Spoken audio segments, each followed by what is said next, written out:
রাসূলুল্লাহ সাল্লাল্লাহু আলাইহি ওয়াসাল্লাম বলেছেন, সহিহ বুখারী পর্ব 10 অধ্যায় 95 হাদিস নম্বর 756, লা সালাতা লিমান লাম ইয়াকরা বিফাতিহাতিল কিতাব, যে ব্যক্তি সূরা ফাতিহা পাঠ করবে না তার নামাজ হবে না। এটা কার কথা? নবী মুহাম্মদ সাল্লাল্লাহু আলাইহি ওয়াসাল্লামের কথা। এখন রাসূল সাল্লাল্লাহু আলাইহি ওয়াসাল্লাম বলেছেন যে সূরা ফাতিহা পাঠ করবে না তার সালাত হবে না। এখন এক্ষেত্রে কয়েকটি উদাহরণ দেওয়া হচ্ছে সূরা আরাফের বিভিন্ন আয়াতকে কেন্দ্র করে। আমি আরো অনেকগুলো আয়াতের বর্ণনা আপনার মাঝে হয়তো আপনারা দেখেছেন যে যখন কোরআন মাজিদ তিলাওয়াত করা হয় তখন তোমরা চুপ থাকো এবং শ্রবণ করো।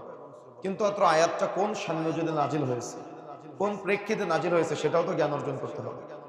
যখন সালাতের মধ্যে দাঁড়িয়ে পরস্পরের সাথে কথোপকথন করে, যাতে করে একজন আরেকজনের সাথে কথোপকথন না করে সালাতে মনোযোগী হয়, বাহ্যিক কথাবার্তা বন্ধ করার জন্য যখন তিলাওয়াত করা হবে তখন যাতে করে পরস্পরের সাথে কথোপকথন না করে। কিন্তু এই উসুলটা নিয়ে দেওয়া হলো যে সূরা ফাতিহা পড়ার দরকার নাই।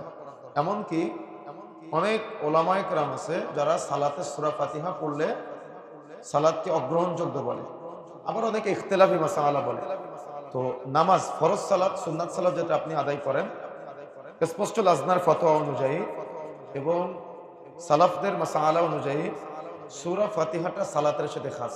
আপনি যে সালাতে আদায় করেন না, যদি সালাত হয়, নামাজ হয়, সে নামাজের সাথে, যেহেতু রাসূলুল্লাহ সাল্লাল্লাহু আলাইহি ওয়াসাল্লাম বলেছেন সহিহ বুখারী পর্ব 10 অধ্যায় 95 হাদিস নম্বর 756, যে সালাতে সূরা ফাতিহা পাঠ করা হবে না সেই সালাত হবে না, রাসূলুল্লাহ সাল্লাল্লাহু আলাইহি ওয়াসাল্লাম বলেছেন।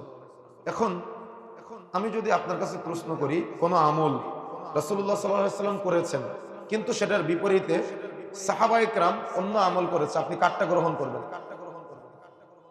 কোন আমল রাসূলুল্লাহ সাল্লাল্লাহু আলাইহি ওয়াসাল্লাম নির্দেশ দিয়েছেন কিন্তু সাহাবায়ে কেরাম বাদ দিলাম, তাবেঈগণ তার বিরোধিতামূলক অন্য কোন আমল করেছে, আপনি কারটাকে গ্রহণ করবেন?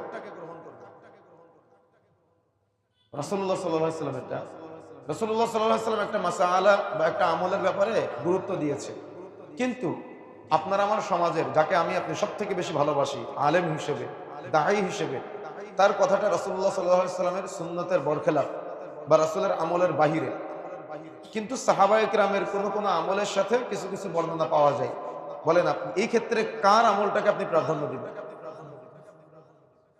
কারণ এই স্তরটা আপনাকে আগে বুঝতে হবে যে আপনি রাসূলুল্লাহ সাল্লাল্লাহু আলাইহি ওয়াসাল্লামের আমল থাকার পরে, নির্দেশ থাকার পরে, পরবর্তী যত জেনারেশন আসবে, পরবর্তী যত